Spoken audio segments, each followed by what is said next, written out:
तो Sakamoto days का अनाइम reputation आ चुका है जो कि ऑडियंस के द्वारा बहुत ही ज्यादा वेल रिसीव किया गया है। अब हो भी क्यों ना, क्योंकि इस एनिमे की सबसे खास बात ये है कि इस पूरे अनाइम में आपको सिर्फ फाइट ही देखने को मिलेगी। एंड साकामोटो डेज के अंदर के जो कैरेक्टर्स लिखे गए हैं वो भी बहुत ही अच्छे हैं। इसके द्वारा ये जो अनाइम है वो बहुत ही वेल रिसीव है ऑडियंस के द्वारा। अब साकामोटो डेज के अंदर ही एक ग्रुप है जिसका नाम है दी ऑर्डर। एंड ये वो ग्रुप है जिसमें इस दुनिया के सबसे ताकतवर असासिन्स रहते हैं। एंड हाँ, अपने पास्ट में साकामोटो भी इसी ग्रुप का हिस्सा था, इसलिए साकामोटो इसको one of the best assassin भी कहते हैं इस दुनिया का। बट क्या साकामोटो सबसे ताकतवर है अपने खुद ही के वर्ड्स में? वेल, आज हम इसी चीज को पता लगाने वाले हैं, क्योंकि आज हम रैंक करने वाले हैं दी ऑर्डर को। हम ऑर्डर को रैंक करने वाले हैं from weakest to strongest. And हम उन मेंबर्स को भी इंक्लूड करेंगे जो कि कभी एक टाइम पे ऑर्डर्स का हिस्सा थे। बट प्रॉब्लम ये है कि हमें पुराने मेंबर्स की इतनी अच्छी तरीके से फाइट है या फिर ये कहो पावर दिखाई नहीं गई है। एंड कुछ कैरेक्टर के बारे में तो हमें लिटरली मालूम ही नहीं है कि वो कितने ताकतवर थे अपने प्राइम में। सो हम उन बेसिस पे जज करेंगे उनको एंड रैंक करेंगे जितना हमें मांगा के अंदर दिखाया गया है। तो जिन भी बंदों को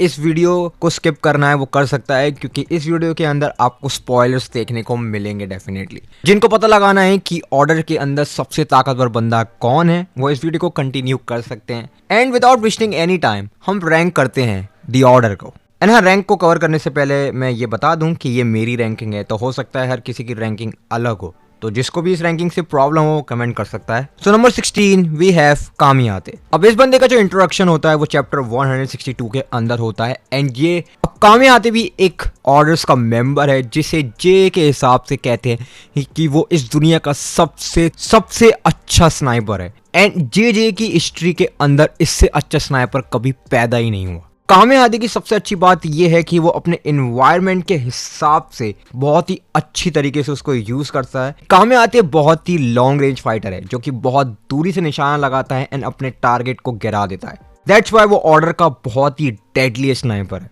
बट कामियाते की सबसे बिगेस्ट प्रॉब्लम ये है कि उसकी क्लोज रेंज इतनी अच्छी नहीं है as compare to the orders member. And in fact कुछ ऑर्डर्स मेंबर्स ऐसे भी हैं जिनने कामियाते के शॉट को डॉज किया है। बट जे के स्टाफ ने ये भी कह के रखा है कि अगर लॉन्ग रेंज बैटल की बात हुई तो कामियाते को कोई भी बंदा नहीं हरा सकता। सो मैं इससे ज्यादा इसको ऊपर रैंक कर ही नहीं सकता। Now at number 9 we have हियो। एंड टेक्निकली ये ऑर्डर का सबसे स्ट्रॉन्गेस्ट फिजिकल फाइटर है। इस बंदे के मुक्के में इतनी ताकत है कि लिटरली ये से अपने एक पंच से पूरी कार को क्रश कर सकता है। इनफैक्ट इसने अपने एक पंच से साकामोटो को हॉस्पिटल के अंदर बहुत तेज बाउंस करा दिया था। तो फिजिकल एट्रीब्यूशन के हिसाब से हियो बहुत ज्यादा ताकतवर है। बट हियो पे फिजिकल एट्रीब्यूशन के हिसाब से मीन्स उसके पास सिर्फ फिजिकल पावर है, उसके अलावा उसके पास कुछ भी नहीं है। जब हियो कुमिनोमी से लड़ता है तो उसने अपने बहुत ही अच्छे फाइटिंग स्किल्स को दिखाया था, अपने फिजिकल पावर को शो किया था। अब हियो ने कुमिनोमी के खिलाफ फाइट तो बहुत अच्छी दी बट इवेंचुअली वो वहां मारा गया। सो मेरे हिसाब से हियो को इससे ज्यादा हाई रैंक करना पॉसिबल नहीं है। एट नंबर 8 वी हैव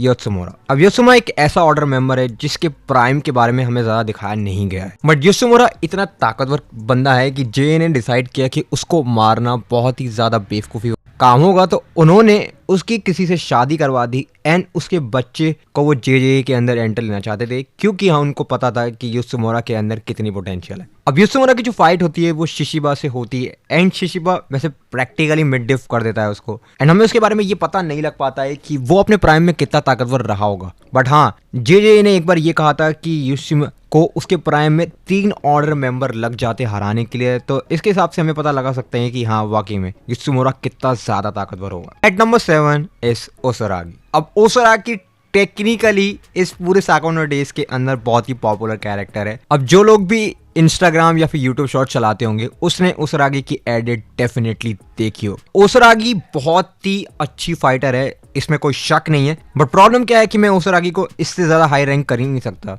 इसका रीजन ये है कि ओसरागी की हमें इतनी अच्छी फाइट देखने को मिली ही नहीं है जिससे हम उसकी स्किल्स को इतनी अच्छी तरीके से रैंक कर पाए। हमें उसकी पहली फाइट देखने को मिली थी डंप, जो कि इतनी ताकतवर भी सीरियल किलर नहीं थी। एंड ओसरागी ने उसको सिर्फ 1 शॉट में हरा दिया था। अब ओसरागी की सबसे अच्छी बात यह है कि वो एक बहुत ही इंस्टेंट किल पे बिलीव रखती है अपने अपोनेंट्स को, जो कि बहुत ही अच्छी फीट है। बट अगर ओसरागी एक ऐसे अपोनेंट से लड़ती है जो कि 1 इंस्टेंट किल में नहीं मर सकता तो ओसरागी को बहुत ज्यादा प्रॉब्लम आने वाली है। एंड यस, मैं उसराकी को बहुत ज्यादा पसंद करता हूँ, बट मुझे नहीं लगता कि उसराकी इससे ज्यादा हाई रैंक हो सकती है। नाउ नंबर 6 इज कानागुरी, जो कि मेरे हिसाब से बहुत ही ताकतवर मेंबर है ऑर्डर का। अब कानागुरी की स्ट्रेंथ इतनी ज्यादा फैसिनेटिंग नहीं है, बहुत सारे लोग इसको इतना अच्छा कैरेक्टर नहीं मानते, बट याद रखना कि कानागुरी की फाइट में साकामोटो को अपना स्लिम वाला फॉर्म यूज करना पड़ गया था उसको हराने के लिए। तो ये अपने आप में एक बहुत बड़ा कॉम्प्लीमेंट है, एक बहुत बड़ा फीट है कि साकामोटो को अपना स्लिम फॉर्म यूज करना पड़ गया था कानागुरी को हराने के लिए। एंड कानागुरी को हराना बहुत ही मुश्किल है। एंड यस, ये चीज याद रखना कि कानागुरी फैट साकामोटो को बहुत ही आसानी से डोमिनेट कर रहा था। जब साकामोटो डेज अपने स्लिम फॉर्म के अंदर आता है, स्टिल कानागुरी उसके अटैक्स को डॉच कर रहा था एंड उसके पंच को होल्ड कर रहा था। दैट मीन्स कि कानागुरी को ऐसे हल्के में लेना बिल्कुल भी अच्छा नहीं होगा। अब मेरे हिसाब से कानागुरी को 6 नंबर पे प्लेस करने का रीजन ये है कि मुझे लगता है कि मैंने जितने भी अभी ऑर्डर्स मेंबर को रैंक किया इससे पहले, मुझे लगता है कानागुरी उनको 1-on-1 फाइट में बहुत ही आराम से हरा देगा। Now and number 5 is शिशिबा। अब शिशिबा वही बंदा है जिसने पुराने फॉर्मर ऑर्डर्स मेंबर युशिरा को बहुत ही आसानी से हरा दिया था। एंड जब शिशिबा की फाइट हुई थी हिरोमा एंड कुमोनोमी के साथ, तो शिशिबा इन दोनों को 1v2 कर रहा था। जिस हिसाब से इसकी स्ट्रेंथ अलग ही लेवल पे मालूम पड़ती है। One of the best feats उसकी ये है कि उसने कुमोनो की फायर रेंज गन को अपने सिर्फ हैमर से डिफेक्ट कर दिया था। एंड याद रखना ये वही गन है जिसने कियो को मार दिया था, वो भी 1 शॉट। सो ओवरऑल शिशिबा बहुत ही ताकतवर मेंबर है ऑर्डर का एंड टेक्निकली बहुत ही वर्सेटाइल है। Number 4 is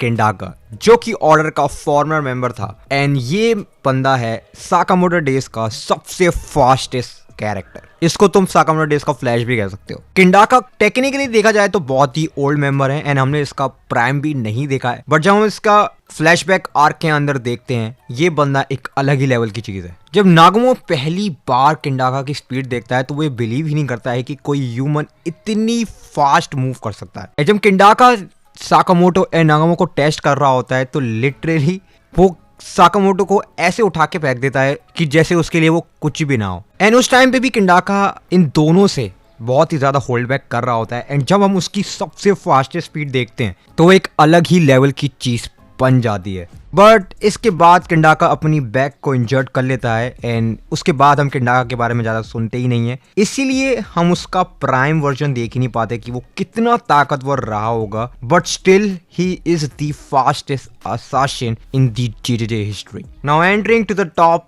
3, the third number is Nagumo.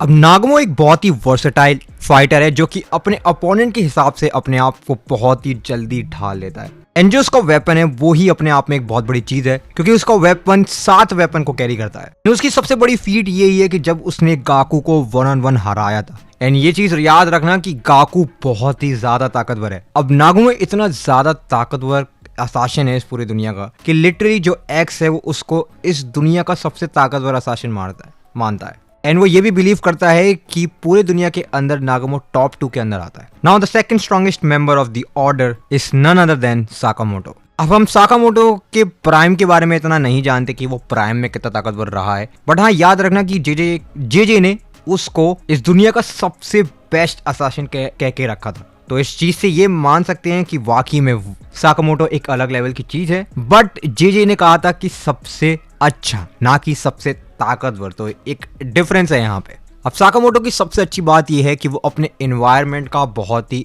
अच्छे तरीके से यूज करता है, जिसकी वजह से साकामोटो को हराना बहुत ज्यादा मुश्किल हो जाता है। एंड फैट वर्जन तो अलग लेवल पे ले लो, जब वो अपने स्लिम वर्जन पे आता है तो उसका लेवल अलग हो जाता है। एंड ये चीज याद रखना कि वो टाकामोरा से लड़ने के बाद भी बच गया था। अब टाकामोरा कौन है ये आपको थोड़ी देर में भी पता लग ही जाएगा। याद रखना कि साकामोटो लिटरली स्लिम वर्जन में टाकामोरा से लड़ रहा था एंड टाकामोरा से जिंदा बच के आना ही एक बहुत बड़ी फीट है। ओवरऑल साकामोटो बहुत ज्यादा ताकतवर है, दैट्स व्हाई उसको सेकंड स्ट्रॉन्गेस्ट कहते हैं अपने खुद के वर्ड्स में। So well, who is the strongest? Well the answer is at number 1 we have Takamora, जो कि है the strongest member of the order. और तुम ये भी कह सकते हो कि ये पूरे साकामोटो डेज के वर्ड्स में सबसे स्ट्रॉन्गेस्ट कैरेक्टर है। A old man who carries a कटाना। इस बंदे की बात ही अलग लेवल पे है। ये बंदा लिटरली अपने एक स्लैश से आईफिल टावर को 2 हिस्सों में काट देता है एंड टाकामुरा साकामोटो के स्लिम वर्जन के साथ